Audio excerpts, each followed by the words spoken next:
నమస్కారం. మరి వ్యవసాయ సీజన్ కూడా మొదలైంది రాష్ట్ర వ్యాప్తంగా కానీ మన మిర్యాలగూడ ప్రాంతం కానీ నల్గొండ జిల్లా వ్యాప్తంగా. మరి ఈ సందర్భాన్ని పురస్కరించుకొని యూరియా యాప్పై మనం 4 నెలల కింద మన హైకోర్టులో పిల్ దాఖలు చేయడం జరిగింది.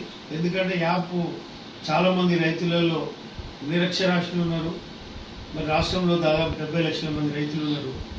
మరి రైతులు కూడా దీంట్లో చాలామందికి స్మార్ట్ ఫోన్స్ లేవు, యాప్ డౌన్లోడ్ చేసుకొని మరి యూరియాలు తెచ్చుకునేటువంటి పరిజ్ఞానం లేదు అని చెప్పి మరి పిల్ వేయడం జరిగింది. దీనికి ప్రత్యామ్నాయంగా మరి ప్రభుత్వాన్ని మరి ఆదేశించారు చీఫ్ జస్టిస్ గారు. మరి దీంట్లో వీళ్ళు చెప్పినవన్నీ కూడా వాస్తవాలు ఉన్నాయి. మీరు వెంటనే దీనిపై సమగ్రమైనటువంటి వివరణ ఇవ్వాలని చెప్పి కోరిండ్రు. రాష్ట్ర ప్రభుత్వం దీనికి సంబంధించి కానీ 300 పేజీలతో ఒక కౌంటర్ మరి అఫిడవిట్ దాఖలు చేశారు.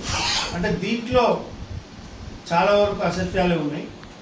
ఎందుకంటే యూరియా యాప్ మొదలుపెట్టినప్పుడు మరి జిల్లా యూనిట్ తీసుకున్నారు, తర్వాత మండలం అన్నారు. మరి అదేవిధంగా మరి కౌలు రైతులకు ఓటీకి చెప్పే విధానంలో కూడా ఫాల్ట్ ఉన్నది. అదేవిధంగా ఎస్ఐన్ భూమ్స్, ప్రభుత్వ భూమ్స్ పట్టాలు లేని, పాస్బుక్ లేని రైతుల పరిస్థితి ఏందని అడగడం జరిగింది. అదేవిధంగా గిరిజన ప్రాంత రైతులు కావచ్చు, మరి దేవాదాయ శాఖ భూములు చేసుకుంటున్నటువంటి దేవాదాయ శాఖ భూములు చేసుకుంటున్నటువంటి రైతులకు కూడా మరి ఫెర్టిలైజర్స్ అందుబాటులో లేవు, యాప్లో యూరియా దొరుకుతలేదు, రకరకాల సమస్యలు. పెద్ద రైతులకు కూడా మరి యూరియా ఎట్ ఎ టైం ఎకరానికి ఒక బస్తా ఒకేసారి వేయాలి. కానీ 10 ఎకరాలు, 15 ఎకరాలు, 20 ఎకరాలు ఇట్లా పెద్ద రైతులు అందరూ ఉన్నప్పుడు కూడా వారికి కేవలం ఎకరానికి ఒక బస్తా కూడా ఇస్తలేరు. బుక్ చేసుకున్నప్పుడల్లా మరి 18 ఎకరాలు ఉంటే 12 బస్తాలే. మరి ఒకేసారి ఒక బస్తా వేయాల్సిన అవసరం ఉంటే మరి సరిపోను యూరియా ఇస్తలేరు యాప్ ద్వారా. మళ్ళీ సెకండ్ టైం అప్లై చేసుకోమంటారు, థర్డ్ టైం అప్లై చేసుకోమంటారు. ఎన్నో రకాల రైతులకు ఇబ్బందులు ఉన్నాయి యూరియా యాప్ అని చెప్పి యూరియా యాప్ రద్దు చేయాలని చెప్పి మనం హైకోర్టులో రైతు ప్రయోజనాల దృష్టిలో పిల్లు వేయటం జరిగింది. ఎట్టి పరిస్థితిలో కూడా యాప్ రద్దు చేయకుండా దీన్నే కొనసాగించాలి, ఎట్లనే చేసి రైతులను ఇబ్బంది పెట్టాలనే ఉద్దేశంతోనే ఉంది, కానీ పునరాలోచన లేదు. మరి దీంట్లో కొన్ని సవరణలు చేసినని చెప్తున్నారు. మనం పిల్లు వేసినాక ప్రధానంగా టోల్ ఫ్రీ నెంబర్ ఇచ్చినాం. ఎవరికైనా స్మార్ట్ ఫోన్స్ లేని రైతులందరూ కూడా టోల్ ఫ్రీ నెంబర్కి ఫోన్ చేసి టోల్ ఫ్రీ ద్వారా బుక్ చేసుకోమంటారు. మీ సేవా సెంటర్స్లో మరి అకామిడేషన్ అరేంజ్ చేసినాం. మీ సేవలో కూడా చేసుకోవడానికి వీలుగా సౌకర్యాన్ని ఏర్పాటు చేసినామని వ్యవసాయ శాఖ మంత్రి గారు చెప్తున్నారు. కానీ మరి ఇందులో మరి రైతులు డైరెక్ట్గా మరి గతంలో ఇచ్చిన మాదిరిగానే మరి గత కేసీఆర్ గారి ప్రభుత్వంలో మరి రాష్ట్ర ముఖ్యమంత్రిగా వారు ఉన్నప్పుడు ఏ రైతుకు కూడా ఇబ్బంది జరగకుండా ప్రతి యూరియా కావచ్చు, మరి దుక్కిపిండి కాంప్లెక్స్ కావచ్చు, అన్ని రకాల ఎరువులు కూడా మరి అందుబాటులో ఉంది. మరి ఇప్పుడు ఏమైంది ప్రభుత్వానికి, రైతులకు మీరు యూరియా అందించలేరని నేను ప్రశ్నిస్తున్నాను.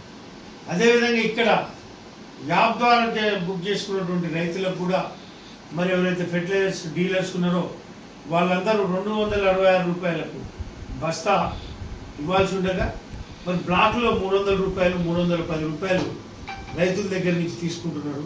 మరి రైతులను ఈ విధంగా దొరకడం చాలా దురదృష్టకరమైన విషయం. అదేవిధంగా మరి NDCMS నాగార్జున జిల్లా కోఆపరేటివ్ మార్కెటింగ్ సొసైటీల ద్వారా మరి అది ప్రభుత్వ రంగ సంస్థలచే ఉన్నటువంటిది అయినప్పటికీ మరి వాటన్నింటిని కూడా దాదాపు 100 నుంచి 120 ఉన్నాయి మన జిల్లా వ్యాప్తంగా సంఘాలు. ఇవన్నీ కూడా ప్రైవేట్ డీలర్స్ ఆధీనంలో ఉన్నాయి. వాళ్ళు అలాట్ చేయించుకొని ఎక్కువ రేటు కూడా చాలామంది మరి ఇది అమ్ముతున్నారు యూరియాను. మరి ఇది చాలా దారుణమైన విషయం. మరి అదేవిధంగా బయట షాపుల వాళ్ళు కూడా 300-310 రూపాయలు చాలామంది యాప్ ద్వారా పోతే కూడా మాకు ఖర్చులు ఉన్నాయి, ట్రాన్స్పోర్ట్ ఉంది, అది ఉంది, ఇది ఉంది అని చెప్పి రైతులను అక్రమంగా మరి డబ్బులు వసూలు చేస్తారు. దీనికి ప్రభుత్వానికి సరైనటువంటి నియంత్రణ లేదు, రైతు మీద శ్రద్ధ లేదు.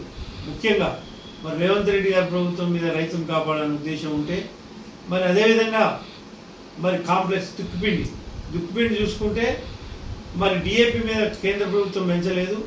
మరి మిగతా అన్ని గ్రోమోర్కి సంబంధించి 26 కావచ్చు, 13 కావచ్చు, 14 కావచ్చు, అన్నిటి మీద కూడా మరి రేటు 400 నుంచి 550 వరకు మరి రేట్ పెంచి వ్యవసాయ సీజన్ ఆల్రెడీ స్టార్ట్ అయింది.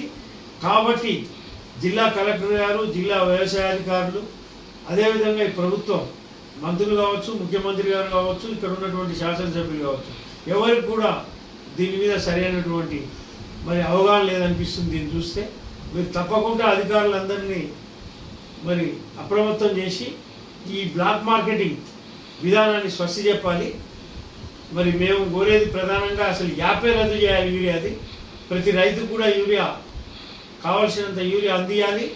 దుక్కిపిండి కూడా ఏదైతుందో డిఏపిని మరి జిల్లా సహకార బ్యాంకులు ఉన్నాయి, సహకార బ్యాంకుల ద్వారా ప్రభుత్వ రేటుకు మరి డిఏపిని పెంచలేని చేయబట్టి డిఏపిని మరి ఎక్కువ శాతం రైతులకు అందించాలని చెప్పి డిమాండ్ చేస్తుంది. రైతులను కాపాడాలి, రైతే రాజు అంటారు, మరి దేశానికి రైతు వెన్నెముక అంటారు. కానీ ఇక్కడ చూస్తే ప్రతిదీ కూడా దోపిడే ఉంది. రైతు వ్యతిరేక చర్యలు కనిపిస్తున్నాయి ఈ రేవంత్ రెడ్డి గారి ప్రభుత్వంలో. మరి వడ్లు అమ్మితే వడ్లు అమ్మటానికి మనం తీసుకుపోయినప్పుడు మరి రేట్ ఏమో తక్కువ ఉంటుంది. మరి మార్కెటింగ్ మారంగానే అడ్డగోలుగా రేటు పెరిగి మరి 70 రూపాయలు 60 రూపాయలు బియ్యం అమ్ముతున్నారు ఇవాళ. మరి రైతుకు చూస్తేనో గిట్టుబాటు ధర రావట్లేదు. రైతు పండించినటువంటి పంటకు మరి సరైనటువంటి గిట్టుబాటు ధర రైతు అప్పుల పాలవుతున్నాడు. మరి ఈ రకంగా మనం చూస్తే ఫెర్టిలైజర్స్ పెంచి అన్ని రకాల ఉత్పాదక వస్తువులు రైతు పండించే డీజిల్ కావచ్చు, మరి వ్యవసాయ ఖర్చులు కావచ్చు, మరి ఫెర్టిలైజర్స్ కావచ్చు, మరి క్రాప్ కటింగ్స్ కావచ్చు, అన్నిటి మీద కూడా రేట్లు పెరుగుతున్నాయి.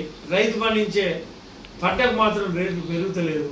మరి కాబట్టి ప్రభుత్వాలు డిమాండ్ చేస్తున్నాం, మీరు శ్రద్ధ పెట్టి తప్పకుండా మరి ప్రతి రైతుకు యూరియా, ఫెర్టిలైజర్, అదేవిధంగా దుక్కిపిండి కూడా మరి ప్రభుత్వం ప్రకటించిన రేటుకే అందియాలి. ఈ బ్లాక్ మార్కెటింగ్ వ్యవస్థను రూపుమాపాలని డిమాండ్ చేస్తున్నాం.